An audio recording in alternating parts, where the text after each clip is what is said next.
ассалому алайкум тамошобинони арҷманд. нашри барномаи тиловатии ахборо бо хабарҳои дохил ва хориҷи кишвар аз студияи марказии телевизиони Тоҷикистон манзуратон мегардонем. дар оғоз таваҷҷӯҳ намоед ба сархати хабарҳо. тадбирандешӣ дар самти омодагӣ ба эҳтимоли омилҳои ба ҳолатҳои фавқулода мусоидаткунанда. ҷаласаи платформаи миллӣ оид ба паст кардани хавфи офатҳои табиӣ баргузор гардид. дар ноҳияи абдураҳмони ҷомӣ таъмиру навсозии роҳҳо вусъат меёбад. шудгори бо сифати замин ва вусъати кишти картошка дар ноҳияи Тоҷикобод. Асосгузори сулҳу ваҳдати миллӣ Пешвои миллат Президенти Ҷумҳурии Тоҷикистон муҳтарам Эмомалӣ Раҳмон бо Президенти Ҷумҳурии Узбекистон муҳтарам Шавкат Мирзиёев суҳбати телефонӣ анҷом доданд. дар ҷараёни суҳбат сарони ду давлат рӯйдодҳои як рӯзи пеш дар марзи Тоҷикистону Қирғизистон ба амал омадаро муҳокима карданд.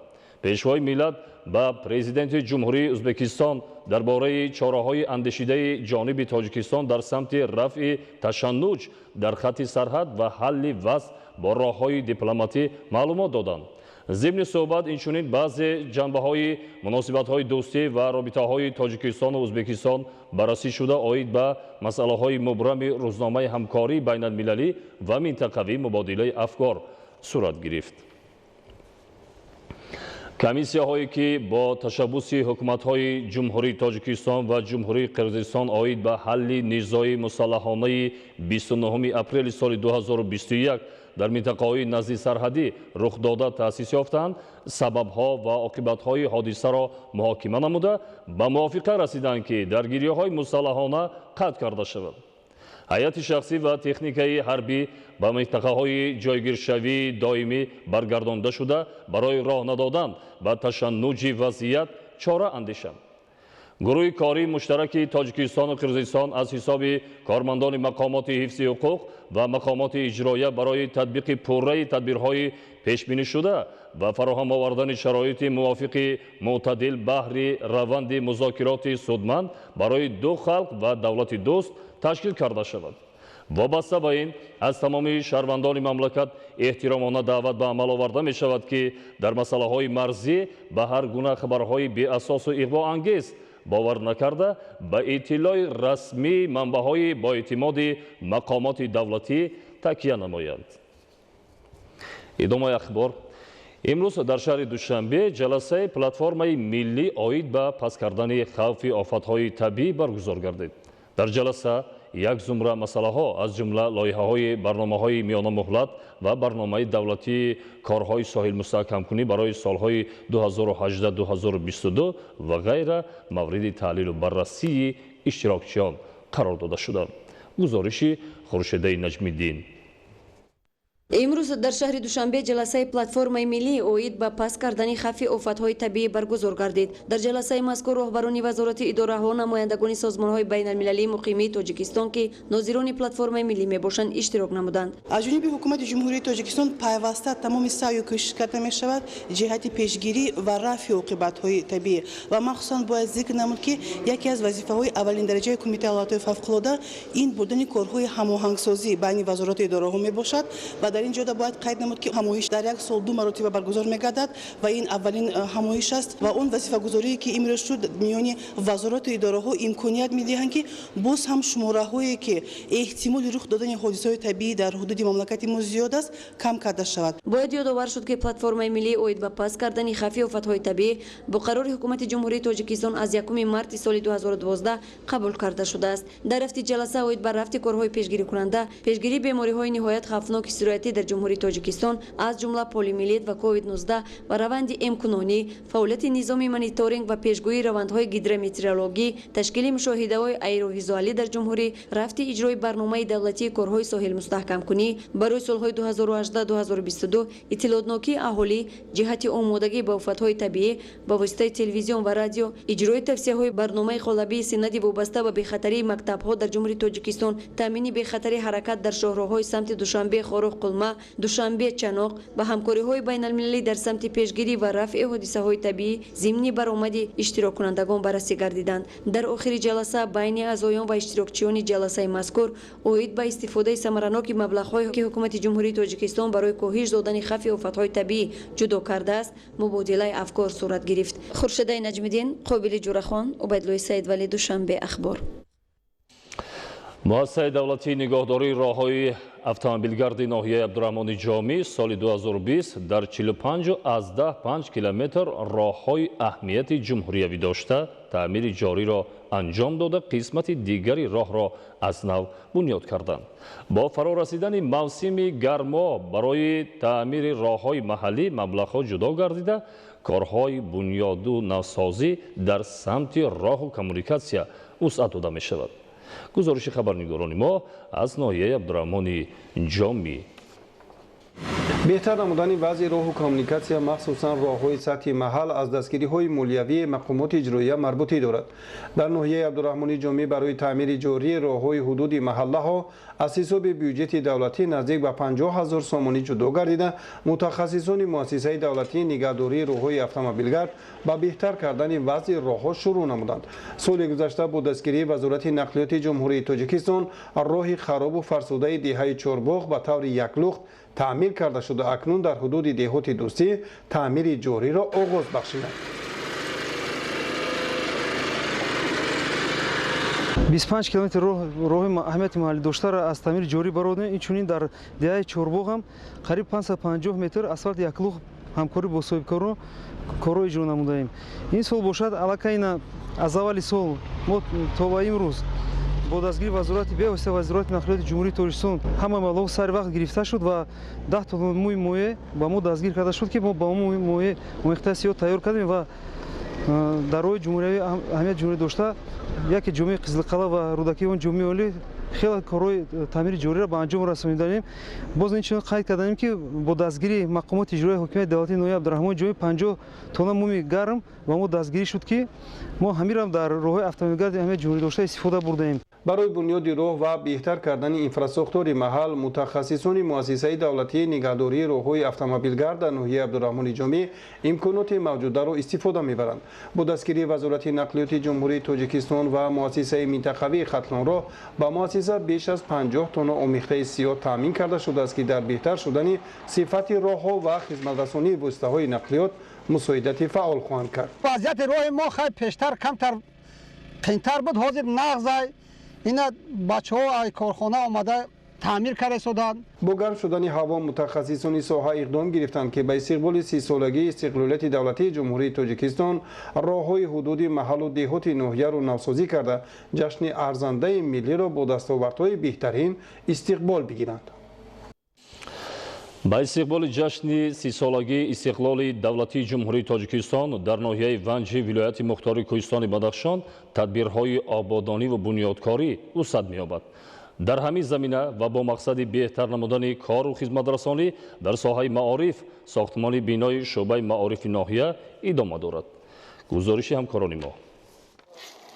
барои сазовор истиқбол намудани ҷашни 30-солагии истиқлолияти давлатии ҷумҳурии Тоҷикистон корҳои ободонии созандагӣ дар шаҳру навоии вилояти мухтари Кӯҳистони Бадахшон идома доранд. дар баробари қомат афрохтани биноҳои хуштару замонавӣ дар маркази ноҳияи Ванҷи вилояти мухтари Кӯҳистони Бадахшон ҳамчунин дар маҳаллаҳои ҳалодаи он чандин ҳадад бинои наву замонавӣ мавриди баҳрабардорӣ қарор дода шуда сохтмони як қатор иншоот идома дорад. айни ҳол дар пешбурди корҳои бунёдӣ дар бинои шӯъбаи маориф зиёда аз 10 нафар коргарон машғул буда аз музди менат сари вақт бархурдор мебошанд. корҳои сохтмонӣ дар ошёнаи якуми ин иморат идома дошта масъолаи сохтмонӣ ҳар шаҳру Душанбе сари вақт дастрас мегардад. ин иншоот аз тарафи фонди рушди Арабистони Саудӣ маблағгузорӣ карда шуда корҳои сохтмониро ҷамъияти дорои масъулиятиш маҳдуди хизматрасонии сохтмони асосӣ ба ҳуда дорад.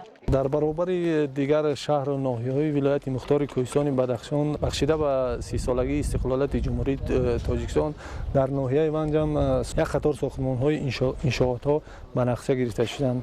алал хусус сохтмони бинои шӯъбаи маорифи ноҳияи Ванҷ ки аз 3 ошона иборат аст.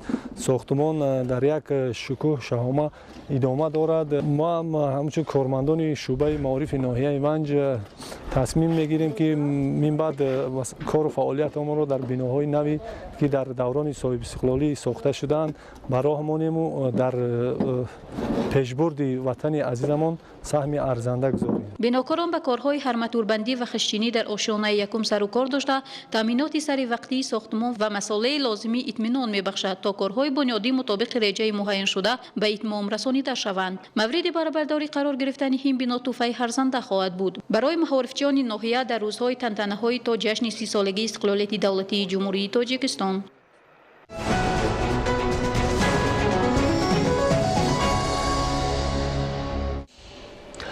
шудгори босифати замин ва вусъати кишти картошка дар ноҳияи Тоҷикобод дар оянда фаровонҳосилиро таъмин мекунад. имрӯзҳо бо мусоид омадани вазъи ҳаво замин истифодабарандагони ҳама шаклҳои хоҷагидории ноҳия барои иҷрои дурнамо фаъолият намуда аз тухмии картошкаи серҳосили ба иқлим мутобиқ киштро ба роҳ мондаанд. гузориши хабарнигорони мо аз ноҳияи Тоҷикобод. соли равон тибқи дурнамо дар ноҳияи Тоҷикобод дар ҳама шаклҳои хоҷагидорӣ дар 2086 гектар замин картошка кишт карда мешавад. шудгори замин бо риояи талаботи агротехникӣ гузаронда шуда имрӯзҳо кишти картошка бо суръат идома дорад. хоҷагидорон аз навъҳои тухмии картошкаи кардинал, пикасо ва тоҷикистон ки ба иқлим ва шароити хоки ноҳия мутобиқанд кишт карда дар оянда ҳосили баландро интизоранд. ҳоло кишти картошка дар ҳама шаклҳои хоҷагидории ноҳия ҷараён дошта то имрӯз дар 500 гектар замин ин намуди зироат кишт карда шудааст. кишоварзон ноҳия дар асоси дурнамои аз тарафи ҳукумати ҷумҳурӣ пешниҳод шуда 2086 гектар дар ҳама шаклҳои хоҷагидорӣ ба нақша гирифта шудааст ки кишти зироати асосӣ яъне картошка гузаронанд. барои ба даст овардани ҳосили фаровон заҳмати пайваста риояи агротехникаи кишт ва парвариши он нақши муҳим дорад. ҳангоми кишт кардани картошка истифодаи нуриҳои органикӣ низ дар оянда барои гирифтани ҳосили қонеъкунанда заминаи муҳим мегузорад. дар ноҳия барои иҷрои саривақтии дурнамо шароиту имкониятҳои васеъ мавҷуд аст. сокинони ноҳия ки асосан ба кишоварзӣ ва чорводорӣ машғуланд бо мақсади таъмин кардани оилаи худ бо маҳсулоти ниёзи аввал заминҳои назди ҳавлигиро оқилонаву мақсаднок истифода бурда картошка, карам, донагиҳо ва ғайра кишт карда аз ин ҳисоб маводи хӯрока захира менамоянд. дар ҷамоати деҳоти лангаришон нақшаи кишти картошка 374 гектар мебошад. мо ният дорем ки нақшаи кишти картошкаро барзиёд иҷро намоем.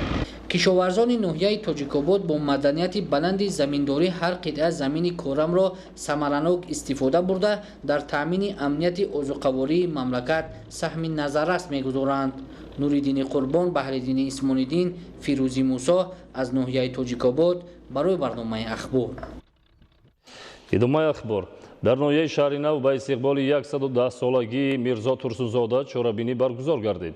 иштирокчиён дар ин чорабинӣ оид ба нақши қаҳрамони Тоҷикистон дар таҳкими сулҳу дӯстӣ дар сатҳи байналмилалӣ ва адабиёти муосир изҳори андеша намуданд. гузориши Муҳаммад Мумизода. шоири сулҳпарвару ватандӯст қаҳрамони Тоҷикистон Мирзо Турсунзода бо эҷоди шеъру ғазал дар мавзӯъҳои ҳуввияти миллӣ, худогоҳиву худшиносӣ ифтихори баланди ватандорӣ ва пойдории сулҳу осоиштагии мавқеӣ намоён дорад. Мирзо Турсунзода бо меҳру муҳаббат сухан гуфта, бо ҳиссиёти баланд шеъру достон эҷод намудааст ки аз рӯи бисёре аз достонҳои ӯ филмномаҳову намоишномаҳои театрӣ ва асарҳои зиёди симфониву операвӣ таҳия шудаанд. ҳамчунин Мирзо Турсунзода дар баробари шоир будан яке аз чеҳраҳои сиёсии давр ба шумор мерафт ва дар наздикшавии кишварҳои Осиё ва Африқо муборизаи мардуми ин қитъаҳо алайҳи мустамликадорӣ расиданашон ба истиқлолу озодӣ саҳми бузурге гузоштааст. бо дастури пешвои миллат муҳтарам Эмомалӣ Раҳмон имсол ҷашни 110-солагии қаҳрамони Тоҷикистон Мирзо Турсунзода таҷлил карда мешавад. воқеан таҷлили ҷашни шоир падидаи дурахшони инкишофи шуури таърихӣ ва худшиносии миллии халқи тоҷик мебошад. устод Турсунзода ҳамчун раиси иттифоқи нависандагони Тоҷикистон, котиби правлени иттифоқи нависандагони СССР ва раиси кумитаи якдилии мамлакатҳои Осиё ва Африқо барои пойдории сулҳу амният дар тамоми ҷаҳон хизмати бисёр шоистаро ба анҷом расонданд. барои устод Турсунзода калимаҳои сулҳ, ватан, адабиёт бисёр муқаддас буд ва ин калимаҳоро дӯст медоштанд. устод Турсунзода барои тарбияи насли навраси адибони тоҷик و برای نشر آثار ادیبان کلاسیک بسیار خدمت بزرگ را به انجام رساندند. با مقصد ارج گذاشتن به خدمت‌های شایان قهرمان تاجیکستان میرزا ترسونزاده در ناحیه شهر نو جمع برگزار گردید. در جمع کارمندان مقامات اجرایی حکومت دولتی، آموزگاران و خوانندگان اشتراک کرده معروضه نمودند. تاکید گردید که میرزا ترسونزاده همچون مبارز و ترغیبگر صلح و دوستی بارها سفرهای خارجی نموده در راه مستحکم گردانیدن صلح و دوستی مملکت‌های غرب و شرق خدمت‌های بی‌نظیر کرده است. مدافعه گراجدانی که مجموعه چاره‌بینی‌های عمومی دولتی مدافعه و محافظتی میباشد بهر حمایه اهالی و اقتصادیات مملکت روانه شده است. با مقصد معلومات پیدا کردن جوانان و نورسان در حالتهای فوق‌العاده در اساس نقش چاره‌بینی‌های کمیته حالتهای فوق‌العاده و مدافعه گراجدانی و وزارت معارف و علم جمهوری تاجیکستان در مؤسسه‌های تعلیمی مشق‌های تاکتیکی عملی گذرانیده شد. машқҳои тактикӣ амалӣ дар муассисаи таълимии рақами 11 ноҳияи рӯдакӣ дар мавзӯи ҳолат ва оқибатҳои заминларза миёни хонандагон, омӯзгорон ва кормандони кумитаи ҳолатҳои фавқулода ва мудофиаи гражданӣ сурат гирифт. зимни чорабинӣ таъкид гардид ки ташкили омӯзиши аҳолӣ оид ба мудофиаи гражданӣ яке аз вазифаҳои мудофиаи граждании ҷумҳурии Тоҷикистон ба ҳисоб меравад. ҳангоми гузарондани омӯзиши машқҳои тактикӣ миёни хонандагону омӯзгорон амалан машқ гузаронида шуда ба хонандагон дар кадом ҳолат бояд чӣ гуна амалро ба анҷом расонанд омӯзонида шуд. пайдо кардани маълумот ва амалан таҷриба кардани он оид ба расонидани ёрии тиббӣ ба шахсони зарардида дар ҳолатҳои фавқулода аз ҷониби хонандагон фаъолона анҷом дода шуд. мувофиқи нақшаи гузарондани рӯзҳои мудофиаи гражданӣ дар ноҳияи рӯдакӣ дар моҳи май рӯзҳои мудофиаи гражданӣ дар 132 муассисаи таълимӣ пурра гузаронида мешаванд ки ин албатта барои омода намудани хонандагон, омӯзгорон ва дигар кормандони масоили таълимӣ омода шудани онҳо ба офатҳои табиӣ ки ба ҳолатҳои фавқулодаи дорои хусусиятҳои табиӣ ва техногонӣ буда нишон медиҳад. ҳадаф аз гузарондани чунин чорабинии омӯзишӣ санҷиши хонандагон ва омӯзгорон ба ҳолатҳои фавқулода аз ҷумла заминларза, нишон додани ҳушёрӣ ва ҷасорати саривақтӣ дар ҳолати нобаҳангом ба амал омадани ҳодисаҳои табиӣ, ҷустуҷӯи шахсони гумшуда ва расонидани кӯмаки аввалияи тиббӣ ба зарардидагон мебошад. тамошобинони арҷуманд, ин буд барномаи иттилоотии ахбор. тансиҳату хонобод бошед.